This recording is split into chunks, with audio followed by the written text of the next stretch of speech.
I raised him, gave him a place to stay, cooked every meal, washed every shirt, and behind my back, he mocked me as a maid he could easily control.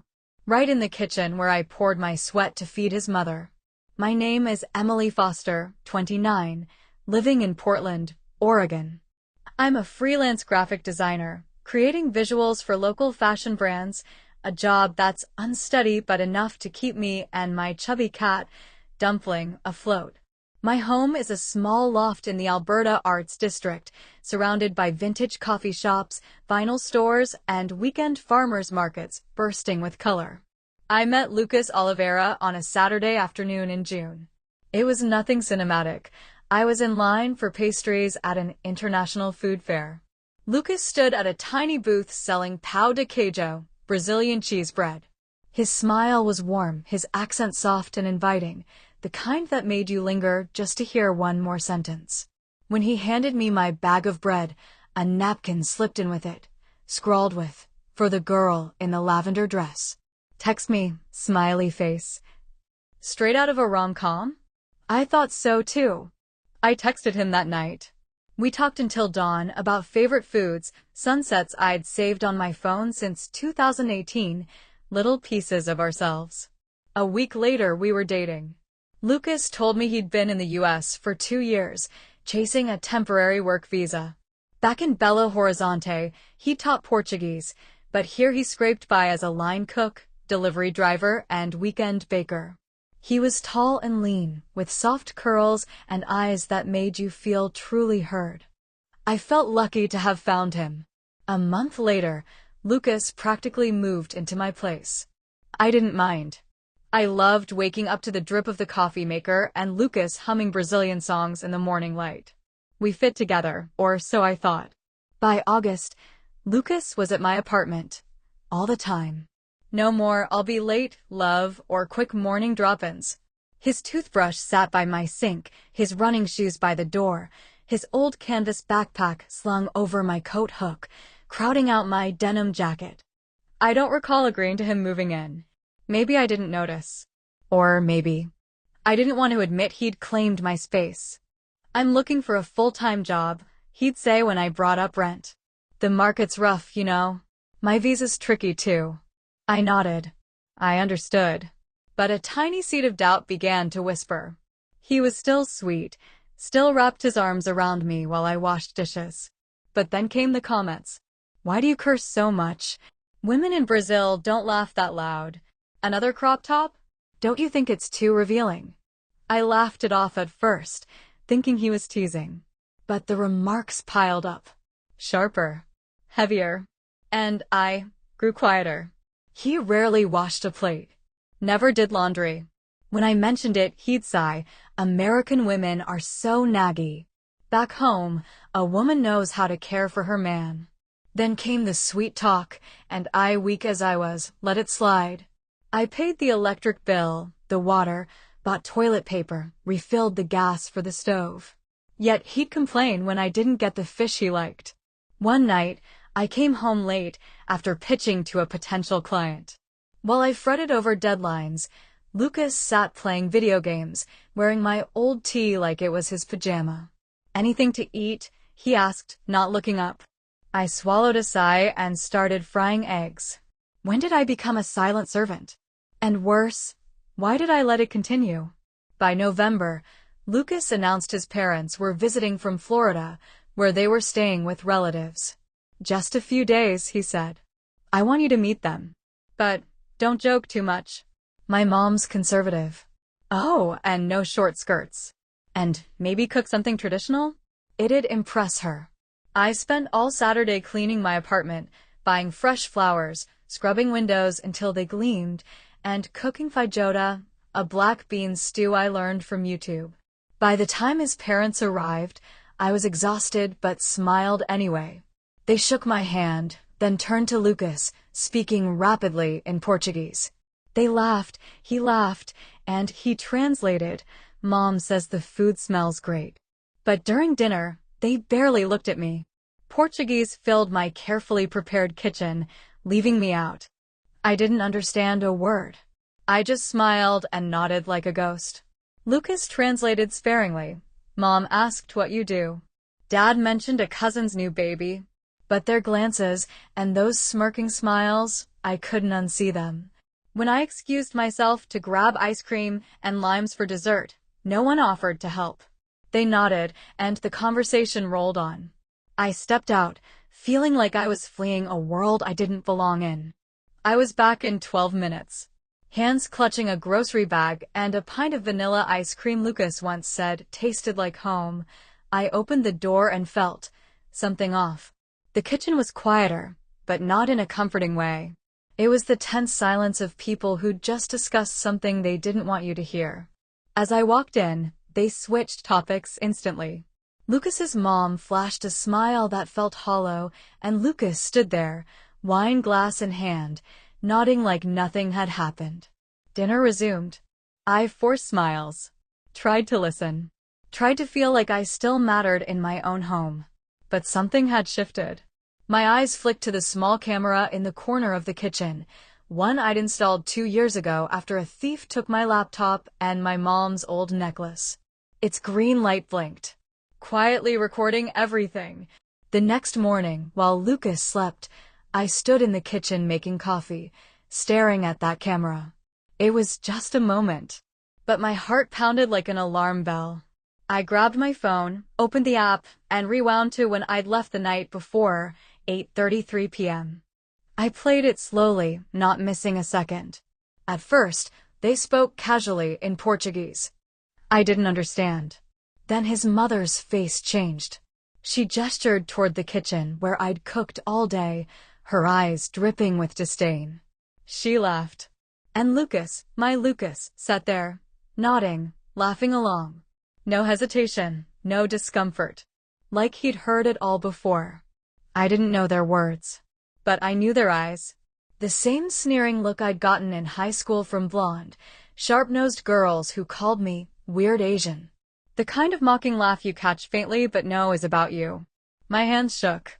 Cold sweat slid down my spine, though it was winter.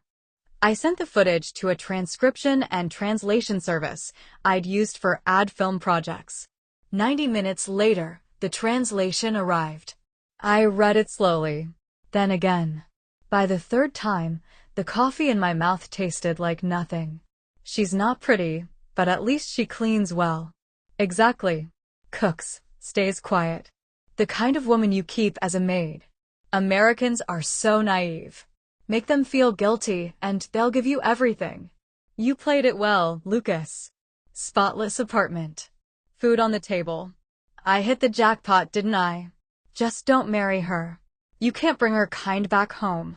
I thought I'd cry, but I didn't. I closed the app, sat in silence, and knew I'd never love Lucas again. Not because his family was vile, but because he was part of it. Lucas was still asleep. I walked to the bedroom, grabbed 2 black trash bags from under the sink. I started throwing in his clothes, his shoes, his scattered socks. No folding. No care. Just tossing. Hard. Ruthless. I tore down the one photo of us on the fridge, from that food fair, him smiling, me leaning on his shoulder. I ripped it in half, leaving no piece intact. Lucas stumbled in, wrapped in a towel, squinting at the mess. What's this, Emily? What are you doing? I didn't answer. He reached for my arm. Hey, Em. I yanked away. The bedside lamp crashed, its shade crumpling. I know everything, I said. The video. The translation. Your mom's words. Your dad's. Yours. Lucas froze as I spat out, I know everything. The room drowned in deadly silence. I'd never seen his confidence crumble like that. His eyes darted, hands trembling. Then, like clockwork, he blurted, You misunderstood. Misunderstood.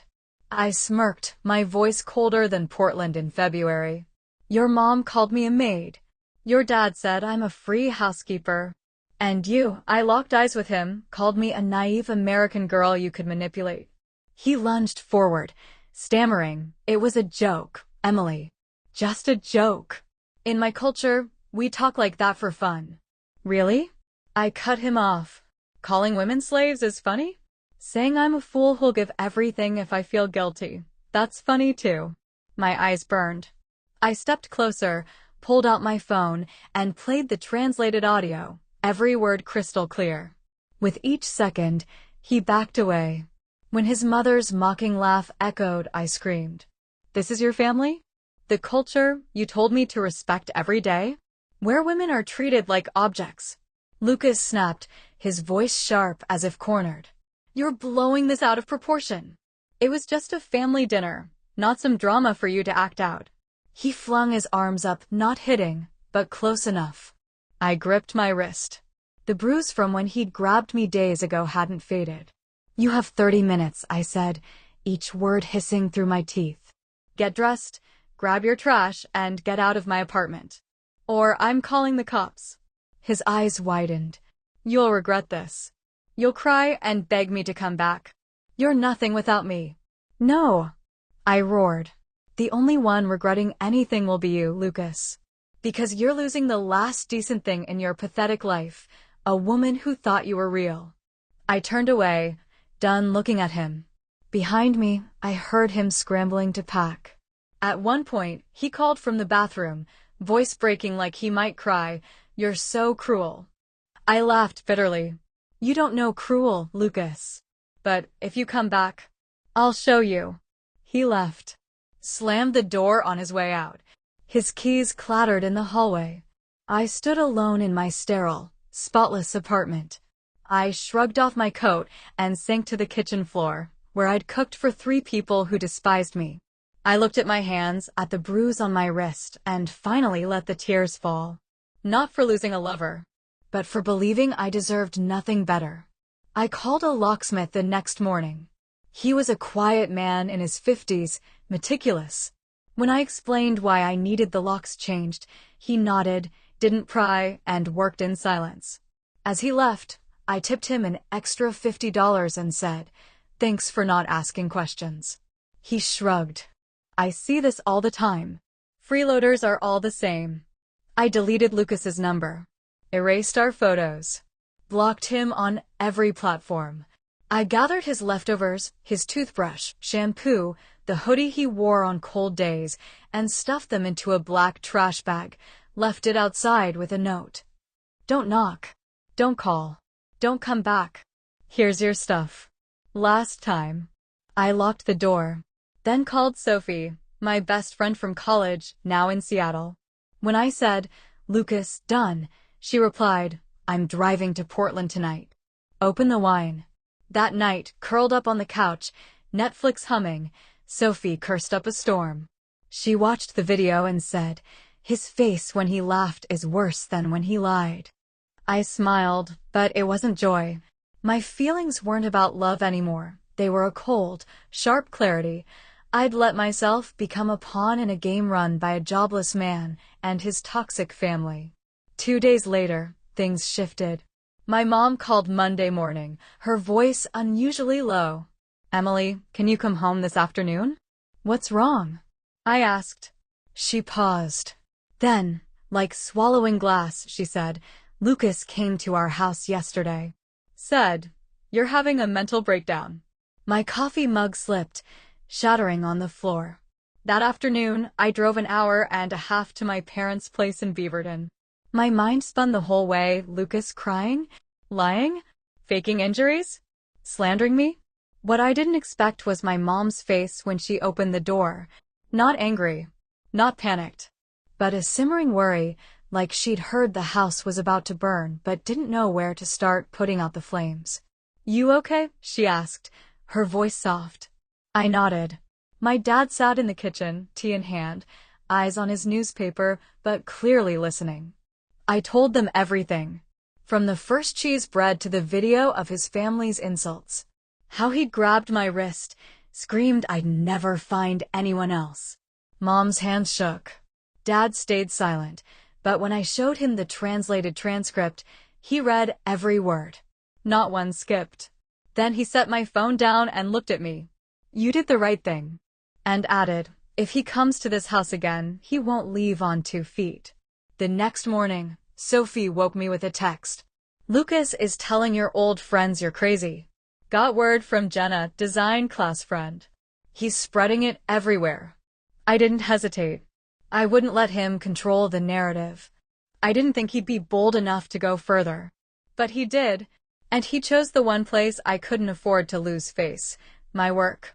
Thursday afternoon, I was in a glass-walled meeting room on the second floor of a boutique media agency, freelancing for 3 months, a lifeline after the pandemic. Everyone was kind, and my boss, Laura, was a sharp, private, respecting woman. So when I saw Lucas at the front desk, yelling at the receptionist, my heart plummeted. I stood, stammering, I need to step out. Laura glanced at me, then followed my gaze downstairs. She nodded. Need me to come? I shook my head. I've got this. But I wasn't sure. Lucas was loud, theatrical. I just want to talk. She's blocked me everywhere. I deserve a chance to explain. The young receptionist fumbled. Sir, she doesn't want to see you. He turned as I appeared, his face shifting from rage to performance. Emily. Finally. 5 minutes, please. You don't get to come here, I said, calm but firm. You're embarrassing me. And I don't owe you a second. Heads poked out from meeting rooms. He stepped closer. I can't sleep. Can't eat. You block me, ruin my life, and now you ignore me. I laughed coldly. You ruined your own life. I just locked the door in time. He gritted his teeth. What did you tell everyone? I'm a leech? A parasite. Didn't need to, I said. You proved it yourself. As he took another step, my hand brushed my phone. Laura appeared like a guardian angel, flanked by 2 building security guards. Sir, she said clearly, leave now, or we're calling the police. Emily has legal rights to protect herself. Lucas shot me one last look, a mess of anger, spite, and, chillingly, tears. I love you, he whispered. You don't love anyone, I said. You love control. Security escorted him out. I was led to a break room. Laura poured me water and didn't pry. But one thing she said stuck. Strong women aren't the ones who don't get hurt, Emily. They're the ones who draw a line and say, enough. That night, HR emailed. They'd tighten security, ban Lucas within 100 meters of the building. They suggested I file for a restraining order. Sophie nodded when I told her. Do it. Don't give him a second chance. Saturday morning, I went to Multnomah County Sheriff's Office to file the restraining order, Sophie by my side in a black hoodie, hair in a high bun, like an unofficial bodyguard. The officer, Carla, was a middle-aged woman with sharp eyes and a steady voice. As I recounted everything, the video, the wrist-grabbing, the workplace stunt, she nodded, unfazed. You're not the first to go through this, she said.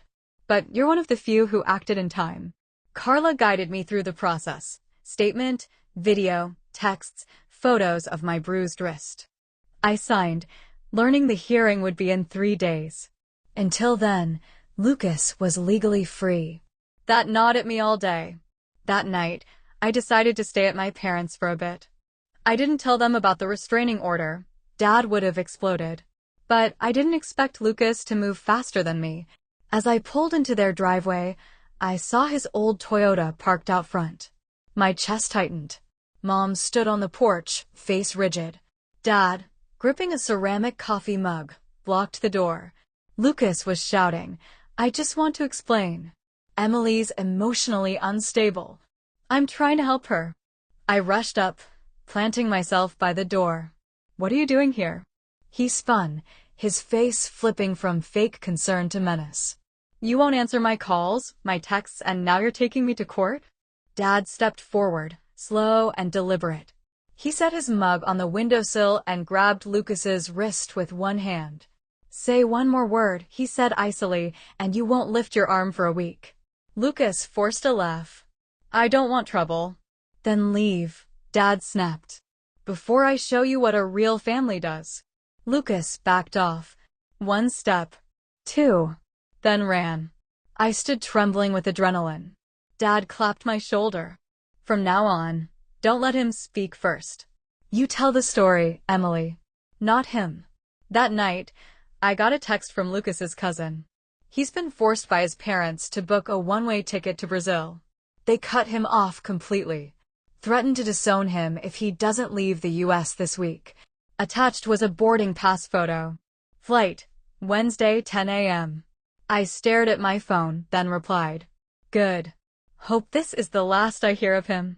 Lucas left America on a gray winter morning. I didn't go to the airport. Didn't check if he boarded. Didn't wait for his cousin's confirmation.